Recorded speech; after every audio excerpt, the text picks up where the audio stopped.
Hello friends, welcome to speed up में आपका स्वागत है। आप सभी को मेरा नमस्कार, सत श्री अकाल, अस्सलाम वालेकुम। कैसे हैं आप लोग? होप सो आप लोग सभी अच्छे होंगे, खुश होंगे, स्वस्थ होंगे, पढ़ रहे होंगे, है ना? तो बात कर लेते हैं हम लोग कल की। कल मैंने काफी कमेंट्स पढ़े आप लोगों के, तो लेक्चर आपको काफी पसंद आया, अच्छा भी लगा आप लोगों को। फिर कुछ लोग बोल रहे थे सर हिंदी में, तो दोस्तों हिंदी इंग्लिश का आप लोग बार बार थोड़ा सा प्रॉब्लम हो रहा है कुछ लोगों के साथ, तो प्लीज आप लोग परेशान मत होइए। मैं सारी चीजें डिक्टेट करने की कोशिश करता हूँ हिंदी में भी, और लिखता तो सारा चीज इंग्लिश में ही हूँ। तो प्लीज आप लोग थोड़ा सा कोऑपरेट कीजिए हमारे साथ। तो जितना पॉसिबल हो सकता है मैं ऑलवेज आपको ट्राई करता हूँ कि लेक्चर आपको हिंदी में डिलीवर करूँ और इंग्लिश में सारी चीजों को लिखूं। तो जो भी टर्म्स होते हैं जो इंग्लिश में बोलने होते हैं मैं इंग्लिश में बोलता हूँ, जो चीजें हिंदी में बोलनी होती है मैं हिंदी में बोलता हूँ। तो प्लीज आप लोग थोड़ा सा कोऑपरेट कीजिए, परेशान मत होइए। बाकी आप लोग के जो भी क्वेश्चन हैं, क्वेरी है, आपका सबका रिप्लाई दिया जाता है। प्लीज आप लोग कमेंट करते रहा कीजिए। तो शुरू करते हैं आज की क्लास, ठीक है दोस्तों? तो सबसे पहले एक थम्स अप दीजिए, एक लाइक बनता है। आज की क्लास स्टार्ट करने से पहले आप लोगों को सबका मेरा गुड इवनिंग। तो एक क्लास स्टार्ट करने से पहले प्लीज एक थम्स अप, इस वीडियो को लाइक कीजिए। तो फिर हम क्लास शुरू करते हैं, ठीक है? तो कल हम लोग देख रहे थे फ्रिक्शन के बारे में, है ना? तो हमने क्या जाना कि फ्रिक्शन एक ऐसा फोर्स है जो बॉडी रेस्ट में हो तब भी एक्ट करता है, बॉडी मोशन में हो तब भी एक्ट करता है। यानी friction is that force which acts always when body is at rest और when body is at motion. इतनी बात तो आप लोग के समझ में आ ही गई होगी कि फ्रिक्शन फोर्स आपका हमेशा लगेगा, जब आप रेस्ट पे हो, जब आप मोशन में हो तब भी, और रेस्ट में हो तब भी। हाँ, वो अलग चीज हो जाती है कि जब आप रेस्ट में होते हो तो static friction, on the verge of motion then limiting friction, then आप मूव करते हो तो फिर काइनेटिक फ्रिक्शन। इतनी बात तो समझ में आ गई थी, ठीक है? चलिए मैं फिर से थोड़ा सा चीजों को रिपीट कर देता हूं। जैसे फ्रिक्शन है आपका, पढ़े थे हम लोग, ठीक है? कितने पार्ट का था फ्रिक्शन आपके? फ्रिक्शन आपका 2 पार्ट का था, ठीक है? कौन कौन सा था? स्टैटिक फ्रिक्शन पहला, दूसरा था आपका काइनेटिक फ्रिक्शन।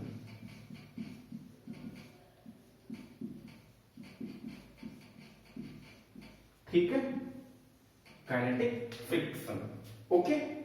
ठीक है दोस्तों, अब देखते हैं काइनेटिक फ्रिक्शन के भी 2 पार्ट होते हैं। अभी आपके जैसे अगर बॉडी आपकी स्लाइड कर रही है तो उसे बोल देते हैं हम लोग स्लाइडिंग फ्रिक्शन। क्या बोल देते हैं? स्लाइडिंग फ्रिक्शन, ठीक है? और जब बॉडी आपकी मूव कर रही होती है, मतलब रोल कर रही हो, तो उसे बोल देते हैं हम लोग रोलिंग फ्रिक्शन। क्या बोल देते हैं? रोलिंग फ्रिक्शन, ठीक है? इतनी बात समझ में आ रही थी? इतनी बात हम लोगों ने कल पढ़ ली। 2 पार्ट होते हैं, स्टैटिक फ्रिक्शन, काइनेटिक फ्रिक्शन, और काइनेटिक फ्रिक्शन भी होता है स्लाइडिंग और रोलिंग, ठीक है? स्टैटिक क्या होता है? When tendency of relative motion, tendency of relative motion और body at rest, body at rest, ठीक है? इसकी वैल्यू कहते हैं वेरिएबल होती है।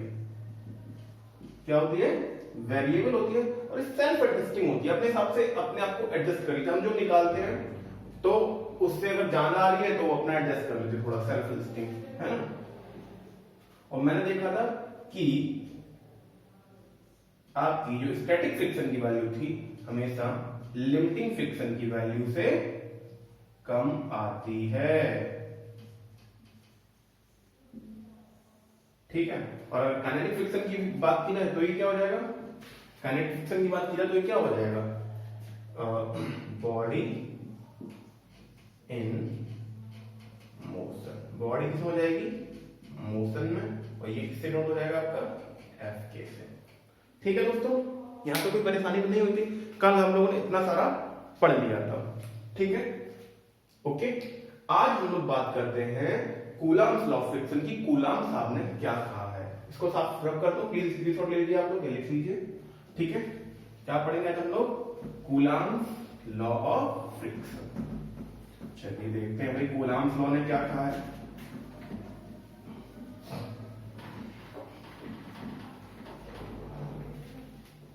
क्या पढ़ेंगे हम लोग? Coulombs law of friction. Coulombs law of friction. ठीक है, कूलाम्स लॉ ऑफ फ्रिक्शन लिखते हैं।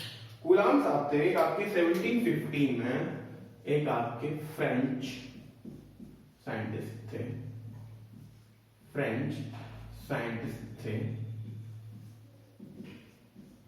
इन्होंने आपका फ्रिक्शन पे स्टडी की। उन्होंने फ्रिक्शन पे स्टडी करने के बाद कुछ स्टेटमेंट दिए, है ना। पहला स्टेटमेंट इनका ये था कि friction is that force which always acts opposite to the direction of motion. क्या बोला मैंने दोस्तों कि फ्रिक्शनल फोर्स वह फोर्स है, घर्षण बल वह बल है जो हमेशा वस्तु की गति की विपरीत अवस्था में कार्य करता है। वस्तु की विपरीत अवस्था में कार्य करता है। इतनी बात समझ में आई? ठीक है। दूसरा है the magnitude of frictional force.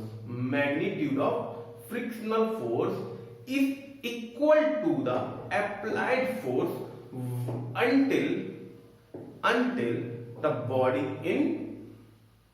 until the body at rest। ठीक है। और टेंडेंसी ऑफ मोशन, क्या कहा मैंने कि घर्षण बल का परिमाण तब तक जो बल आपका उस वस्तु पर लग रहा है उसके बराबर होता है जब तक आपकी वस्तु स्थिर अवस्था में रहती है, यानी कि गतिमान अवस्था में बॉडी नहीं गई है। इतनी बात समझ में आ गई? ठीक है, ओके। तो और बताया उन्होंने कि जो फ्रिक्शनल फोर्स है is directly proportional to normal reaction of that body.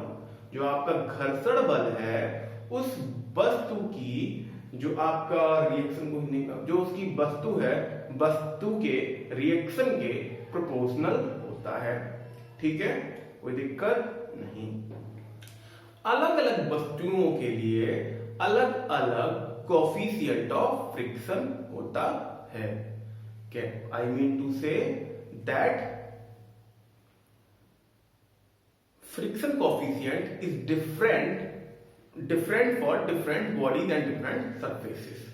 Okay, क्या कहा मैंने कि फ्रिक्शन घर्षण बल का मान अलग अलग वस्तुओं के लिए अलग अलग होता है। ठीक है। Frictional force is never dependent on the area of that body but it depends on the surface of the body. ठीक है, it depend on the two contact surface of body. क्या बोला मैंने कि घर्षण बल कभी भी उस वस्तु के आकार पर निर्भर नहीं करता है। घर्षण बल निर्भर करता है कि उन दोनों सरफेसों के बीच, अगर ये दोनों बॉडी, ये बॉडी है, ये सरफेस है, इन दो बॉडी का सरफेस क्या है, स्मूथ है कि रफ है, व्हाट एवर इट इज, तब उस पर डिपेंड करता है, ना कि उसके एरिया पर। ठीक है, ना कि उसके आकार पर, साइज पर। इतनी बात समझ में आई आपको? ठीक है, चलिए आइए हम लोग कूलम्स लॉ ऑफ फ्रिक्शन के बारे में पढ़ते हैं और इसको लिखते हैं कि आखिर क्या स्टेटमेंट्स हैं। कभी कभी क्या होता है स्टेटमेंट्स डायरेक्ट पूछ ले जाते हैं, तो हम लोग स्टेटमेंट की बात करते हैं, आप लोग भी स्टेटमेंट लिखते रहिए और मैं भी आपके साथ लिख रहा हूं। ठीक है दोस्तों, कोई दिक्कत नहीं आनी चाहिए अभी तक आप लोगों को।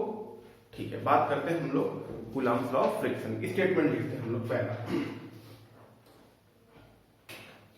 आप लोग भी लिखते रहेंगे, मैं बोलता जा रहा हूं साथ के साथ।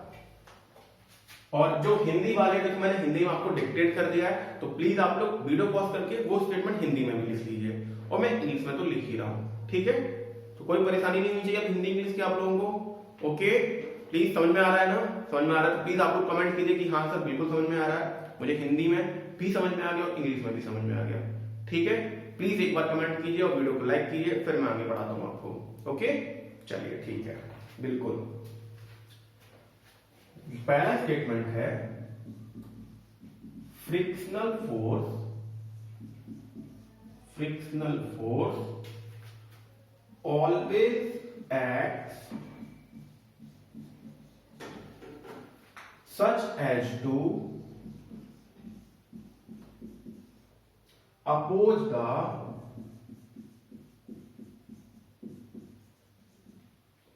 tendency of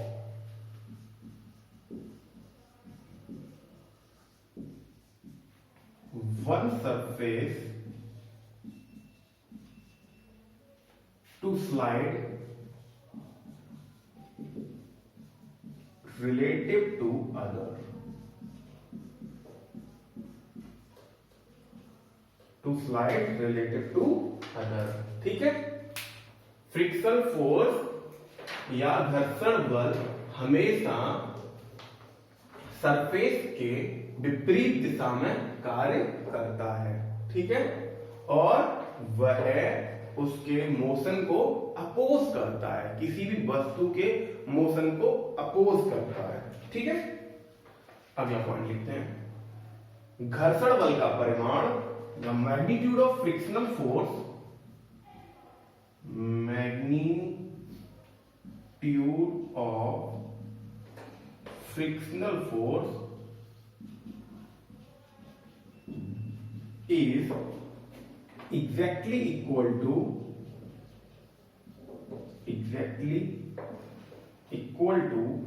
the tangential component to the tangential, मैंने कल बताया था आपको टेंजेंट का मतलब टेंजेंशियल जो उसके लंबवत कार्य करता है। ठीक है। जैसे सर्किल है, सर्किल की लंबवत हुआ टेंजेंट खींचता है ना, tangential component of the force,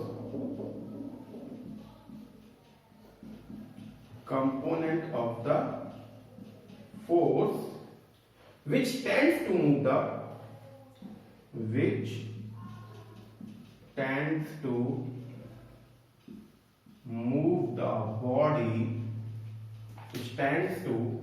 move the body until the limiting value is reached.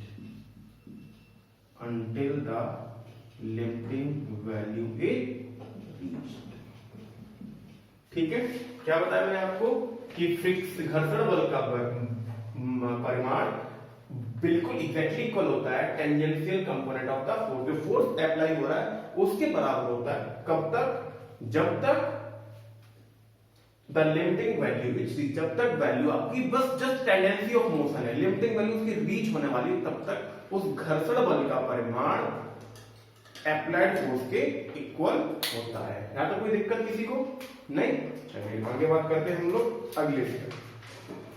The maximum frictional force is, अभी बताया मैंने यही पॉइंट आपका, the maximum frictional force is independent of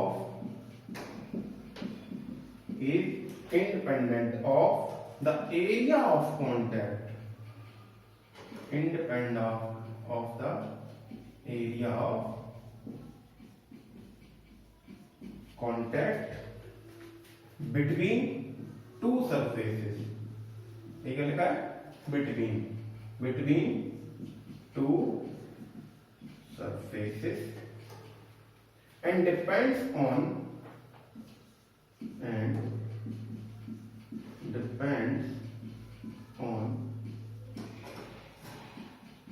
nature of surfaces in nature of surfaces in contact. इतनी बात समझ आई। अगर मैं कहना चाहूं, कहने का तात्पर्य ये है कि सपोज अगर ये बॉडी है आपकी, ठीक है, और ये इस सरफेस पे रखी हुई है, इस सरफेस पे रखी हुई है, तो इस बॉडी का आपका जो एरिया, उस पर फ्रिक्शन फोर्स बिल्कुल डिपेंड नहीं करता। डिपेंड किस पे करता है? इन दो बॉडी के बीच की सरफेस कैसी है, इन दो बॉडी के बीच की सरफेस कैसी है, इस सरफेस पे डिपेंड करता है, एरिया पे डिपेंड नहीं करता है। इतनी बात समझ आ गई होगी आपके। ठीक है, कोई दिक्कत नहीं। चलिए आगे बात करते हैं, फिर कूलाम साहब ने क्या कहा है,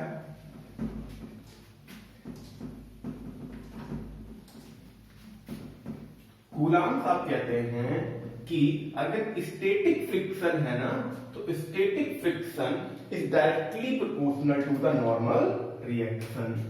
static friction is directly proportional to the normal reaction. तो जब इस प्रोपोर्शनलिटी को हटाओगे, इस प्रोपोर्शनलिटी को हटाएंगे, and there will be a constant, एक कांस्टेंट है, उस कांस्टेंट को क्या बोलते हैं हम लोग, mu S into n, and mu S is coefficient of static friction. क्या होता है, कोएफिशिएंट ऑफ स्टैटिक फ्रिक्शन। इतनी बात समझ में आ गई, कोई दिक्कत नहीं। एक पॉइंट इधर लिख लीजिए, क्या बोला मैंने, एफ एस के बारे में समझ में आ गया।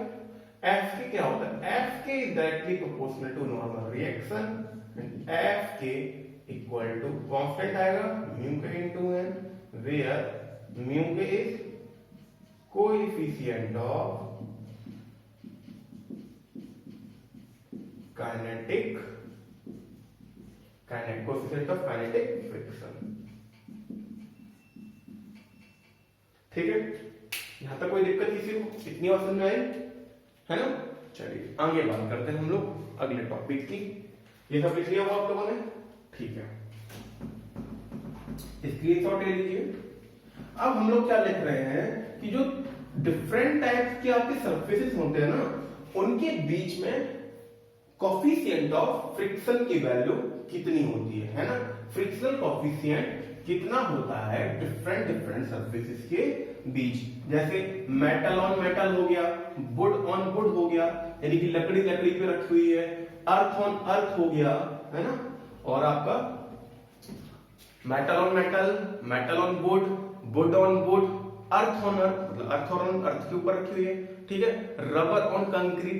तो ऐसे तरह से कई सारे सरफेस हो सकते हैं। तो मैंने कुछ स्पेसिफिक लिए हैं जो हो सकता है आपके एग्जाम में पूछ लिया जाए, जिसमें एक फेवरेट होता है रबर ऑन कंक्रीट, या ऐसे पूछ लेता है कि इन सब में से, चार ऑप्शन दिए होंगे कि इनमें से कोएफिशिएंट ऑफ फ्रिक्शन की वैल्यू कहां पे ज्यादा होगी, है ना, कहां पे ज्यादा होगी। तो जितना रफ सरफेस, ऑब्वियस सी बात है, उतना ही आपका कोएफिशिएंट ऑफ फ्रिक्शन ज्यादा होगा। ठीक है, कितनी बात समझ में आई। चलिए मैं कुछ लिख लेता हूं आपके, यहां लिख रहा हूं मैं कॉन्टैक्ट सरफेसेस, ठीक है, यहां लिख रहा हूं मैं म्यू एस की वैल्यू। कितनी बात समझ में आ रही है, कॉन्टैक्ट सरफेसेस और म्यू एस की वैल्यू। चलिए लिखता हूं मैं, आपका पहला है वुड ऑन वुड। पहला क्या है आपका, वुड ऑन वुड, इसकी वैल्यू है 0.2 से 0.5। दूसरा है आपका metal on metal, metal on metal, इसकी वैल्यू है 0.15 से 0.25 के बीच, ठीक है। तीसरा है आपका metal on would, metal on would, इसकी वैल्यू है आपकी 0.2 से 0.6,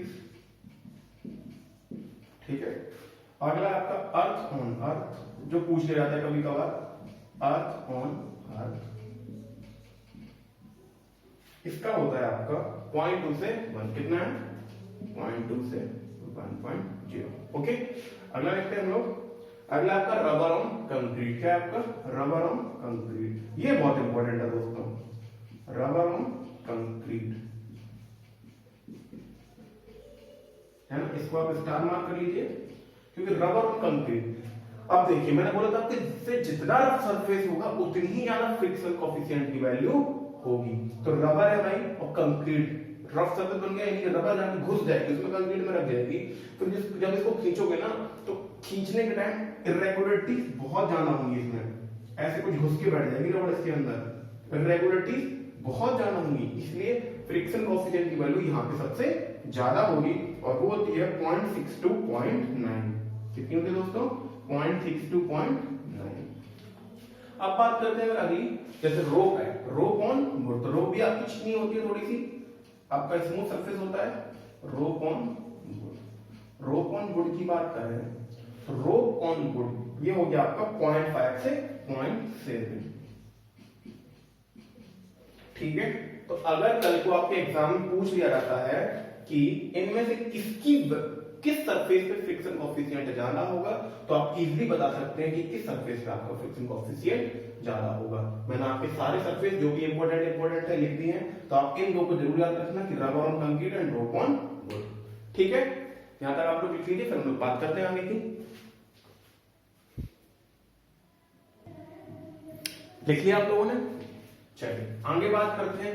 जैसे हमने कल बताया था आपको, आज हम लोग क्या पढ़ने वाले हैं, एंगल ऑफ फ्रिक्शन। अगला टॉपिक है हमारा एंगल ऑफ फ्रिक्शन, लिख लीजिए आप सभी लोग। अगला टॉपिक है हमारा एंगल ऑफ फ्रिक्शन, ठीक है दोस्तों। एंगल ऑफ फ्रिक्शन, चलिए बात करते हैं हम लोग एंगल ऑफ फ्रिक्शन की। एंगल ऑफ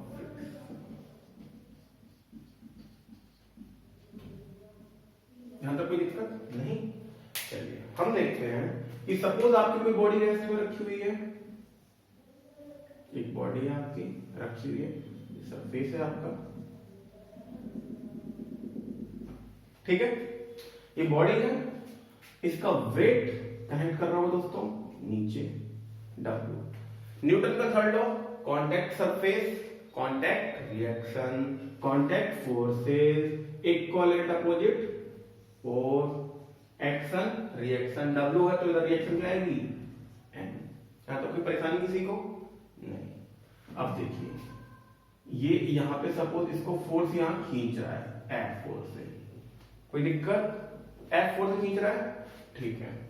एक यहां पे आपका क्या लगेगा विपरीत दिशा में, टेंजेंशियल फोर्स है, तो टेंजेंशियल फोर्स एक्ट करेगा, दैट इज क्या होगा, फ्रिक्शनल फोर्स। क्या माना मैंने, फ्रिक्शनल फोर्स। कोई दिक्कत यहां तक किसी को नहीं? चलिए और ये बताओ, अगर मैं इसको थोड़ा सा और नीचे ले लूं ऐसे, यहां पे ऐसे, तो ये अगर N है और F है, तो N और F के बीच अगर हमें रिजल्टेंट बताना हो तो कहीं ना कहीं वो यहां से पास कर रहा होगा, कहीं ना कहीं वो यहां से पास कर रहा होगा रिजल्टेंट फोर्स आपका, ठीक है दोस्तों। इतनी बात तो समझ में आ गई होगी आप लोगों के। चलिए ठीक है, ये रिजल्टेंट फोर्स होगा, कहीं ना कहीं ये ऐसे काम कर रहा होगा, इसको मैं R नाम दे सकता हूं, ठीक है। तो आपका जो एंगल ऑफ फ्रिक्शन होता है ना, it is the angle between normal and the resultant force of normal and frictional force. It is the angle between inclination of resultant force of friction, resultant of force of friction and normal reaction or at the point of impending motion, यानी कि normal reaction इसकी हो गई, ठीक है। इतनी बात समझ में आई। इस एंगल को हम लोग बोलते हैं फ्रिक्शनल एंगल। क्या बोलते हैं दोस्तों, फ्रिक्शनल एंगल। इसको क्या नाम देना चाहेंगे आप, थीटा। चलिए थीटा नाम दे देता हूं, ठीक है। तो अभी बॉडी स्टेट में, तो मैंने इसको Fs बोला, इसको मैंने थीटा एस बोला, या फाई एस बोलो, ठीक है, फाई बोलते हैं, 10 फाई एस। कोई दिक्कत नहीं किसी को? चलिए समझ में आई बात, क्या है, क्या बोला मैंने आपको, it is the angle between the resultant force of friction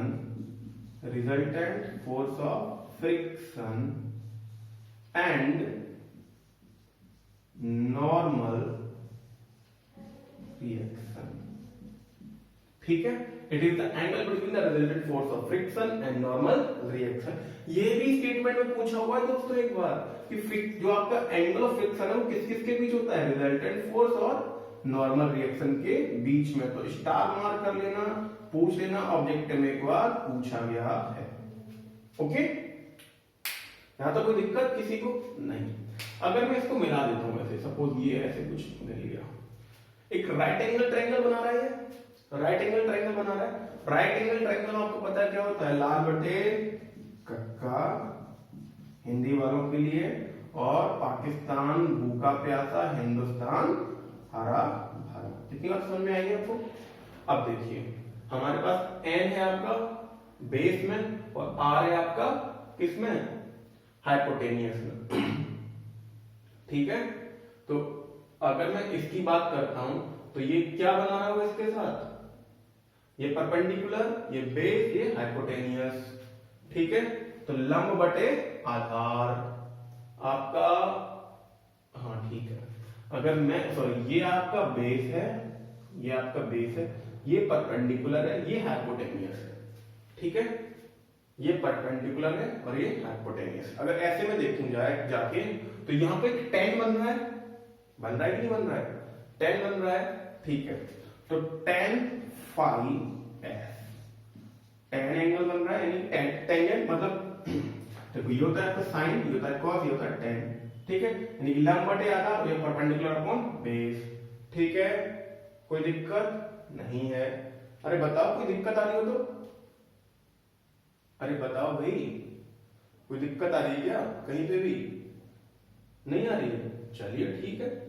तो अगर हम tan फाई एस की बात करें, tan फाई एस की, तो ठीक है, हम लोग tan फाई एस की बात कर रहे हैं, तो tan फाई एस आपका क्या हो जाएगा, आपका फ्रिक्शनल फोर्स। एक सेकेंड, हम लोग इसको मिला देते हैं। ठीक है, तो ये भी आपका रेक्टेंगल ट्रायंगल बन रहा है, ये भी आपका रेक्टेंगल ट्रायंगल बन रहा है। ठीक है, और ये क्या हो जाएगा आपका एन। अब ये हो गया आपका एन। ठीक है, तो अब हम tan फाई एस की बात करते हैं, तो ये क्या हो जाएगा एन, या आपका बेस, आपका परपेंडिकुलर, तो perpendicular upon base, perpendicular upon base, लंब बटे आधा, यानी कि एफ एस अपॉन एन। समझ में आ रही बात? कंफ्यूजन है कहीं? मैंने क्या किया, इसको मैंने इक्वल किया, तो ये क्या हो जाएगा एफ एस अपॉन एन। कोई दिक्कत नहीं है, कोई परेशानी नहीं है। ठीक है, चलिए, तो ये क्या हो जाएगा आपका F S upon N.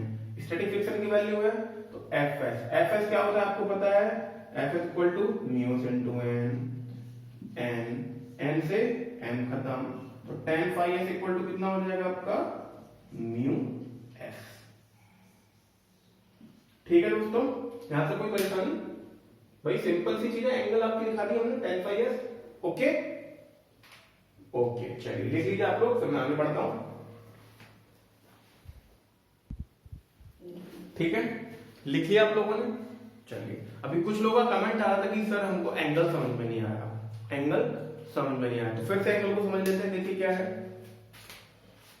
Frictional force, normal reaction and resultant. इतनी बात तो समझ में आई कि रिजल्टेंट फोर्स किसके बीच में, फ्रिक्शनल फोर्स और नॉर्मल रिएक्शन के बीच में। ठीक है, अब रिजल्टेंट फोर्स और नॉर्मल रिएक्शन के बीच एंगल क्या बना रहा है, फाई एस। जैसे बोला क्या हमने, एंगल ऑफ फ्रिक्शन। ठीक है, मैंने इस पे लाइन खींची ऐसे, और फिर एक लाइन खींची मैंने ये। ओके, अब ये एंगल अगर फाई एस है, तो ये एंगल भी क्या होगा आपका फाई एस, होगा कि नहीं होगा? अब बताइए, अब कोई दिक्कत? तो मैंने डायरेक्ट लिख दिया, बस ये था, ये आपका परपेंडिकुलर, या बेस, ये आपका हाइपोटेनियस। ठीक है, अगर मैं इसको यहीं पे ले लेता तो ये क्या हो जाता है एफ एस, यहां से भी आ रहा था आपका, देखो ये आपका क्या हो जाता है परपेंडिकुलर, बेस, हाइपोटेनियस। ठीक है, यहां से भी आपका आता है एफ एस अपॉन एन, और यहां से भी आ जाता है आपका F S upon N. Okay, चलिए अगली बात करते हैं दोस्तों एंगल ऑफ रिपोज की। किसकी बात कर रहे हैं, एंगल ऑफ रिपोज की। हेडिंग लिखिए angle of repose, angle of repose लिखिए, एंगल ऑफ रिपोज।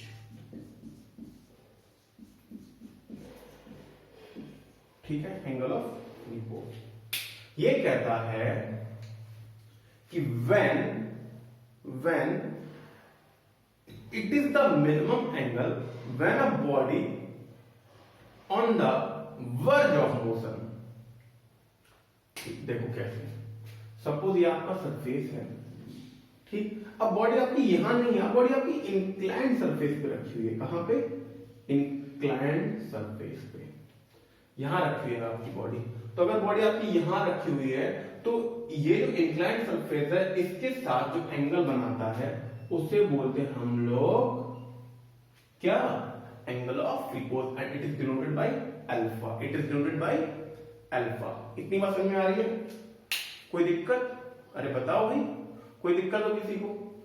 अरे ये बॉडी रखी हुई है सरफेस पे और इसके साथ जो एंगल बना रहा है, तो जब टेंडेंसी ऑफ मोशन होगी, टेंडेंसी ऑफ मोशन होगी, तब उस टाइम का एंगल क्या कहलाएगा? आपका एंगल ऑफ रिपोज। क्या कहलाएगा? आपका एंगल ऑफ रिपोज। इतनी बात समझ में आई? ठीक है, चलिए इसको लिख लेते हैं। थोड़ा सा डेफिनेशन है बस छोटी सी। It is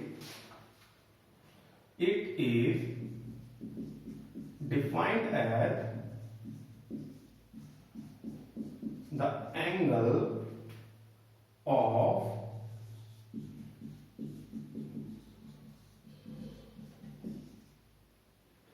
angle of inclined plane with horizontal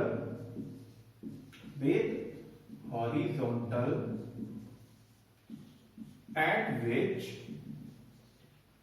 body is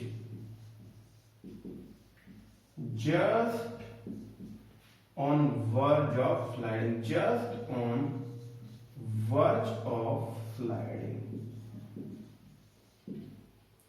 just on verge of sliding, या कह सकते हो आप impending motion, impending motion।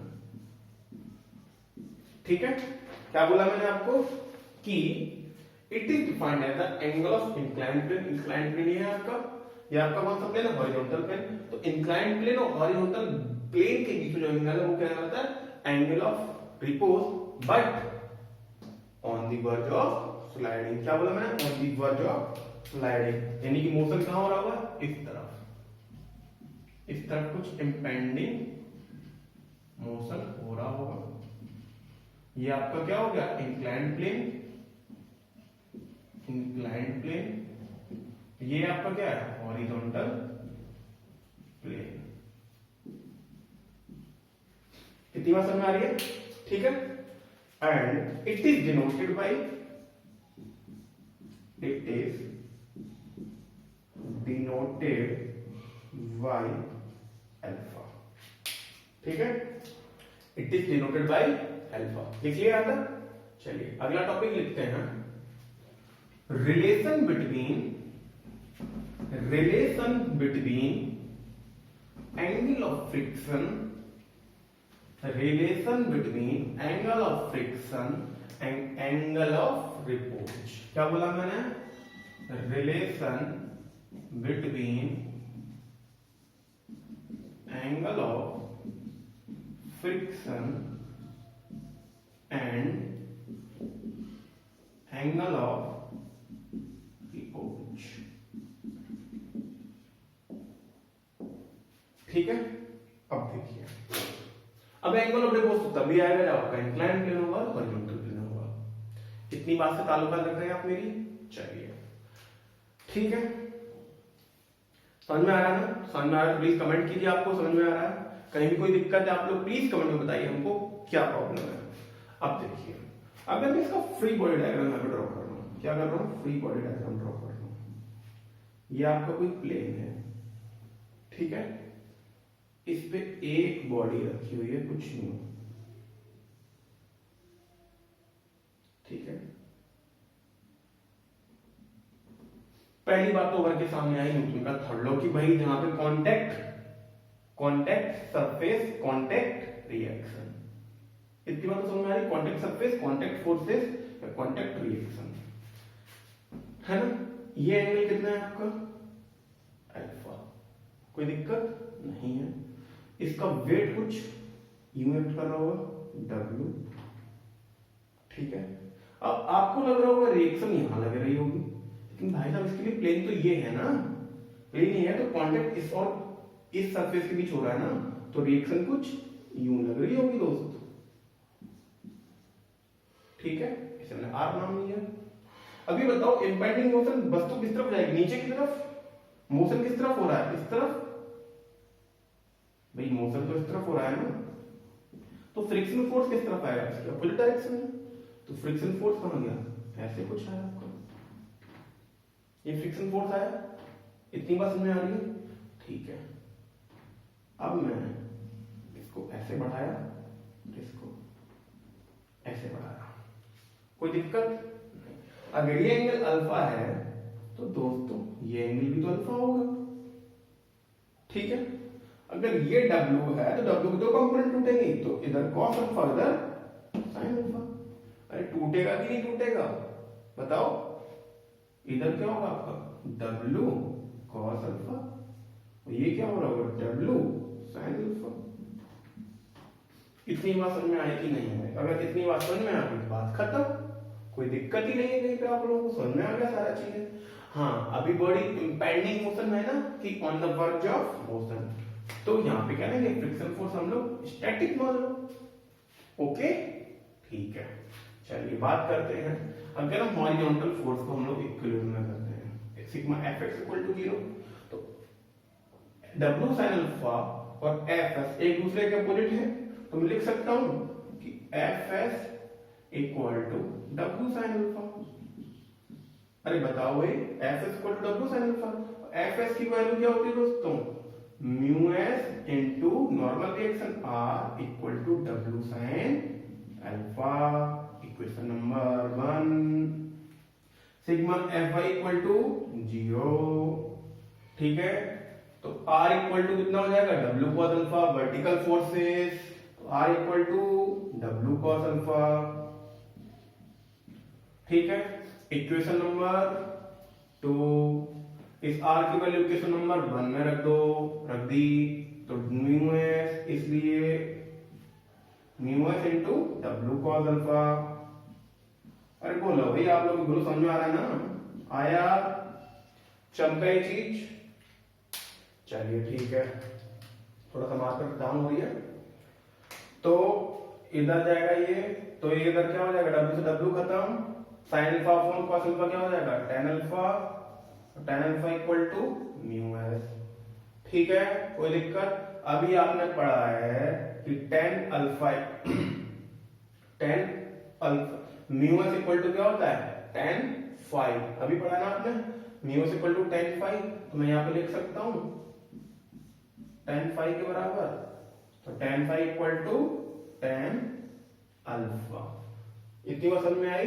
ठीक है, तो हम कह सकते हैं यहां से कि angle of friction and angle of repose are numerically equal.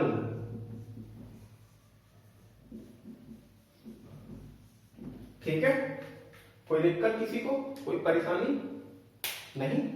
समझ में आ रही सारी चीजें? चलिए ठीक है, नेक्स्ट क्लास में हम लोग क्या करेंगे, हम लोग कराएंगे इस पे न्यूमेरिकल्स, जितने भी न्यूमेरिकल्स आए हुए हैं, और एक बॉडी दूसरे बॉडी के ऊपर रखी हुई है, तो जो भी जैसे न्यूमेरिकल्स होंगे नेक्स्ट क्लास में we will solve it. Okay दोस्तों, ठीक है, तो प्लीज आप लोग बताइए कमेंट बॉक्स में कि आपको आज का लेक्चर कैसा लगा, आपका आज का वीडियो कैसा लगा। प्लीज जो लोग फर्स्ट टाइम आए हैं, प्लीज हमारे चैनल को सब्सक्राइब कीजिए, लाइक कीजिए और शेयर कीजिए। देखिए दोस्तों, आप लोग लाइक नहीं करते वीडियो को, और जितने भी आपके दोस्त हैं सारे जुड़ोगे, प्लीज उनसे बताइए कि आरबीजी मैकेनिकल क्लास स्टार्ट हो चुकी है।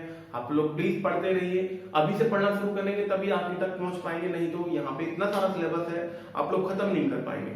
ठीक है दोस्तों, तो प्लीज अपना ख्याल रखिए, पढ़ते रहिए इस अगर, और हमारे वीडियो को लाइक कीजिए, चैनल को सब्सक्राइब कीजिए।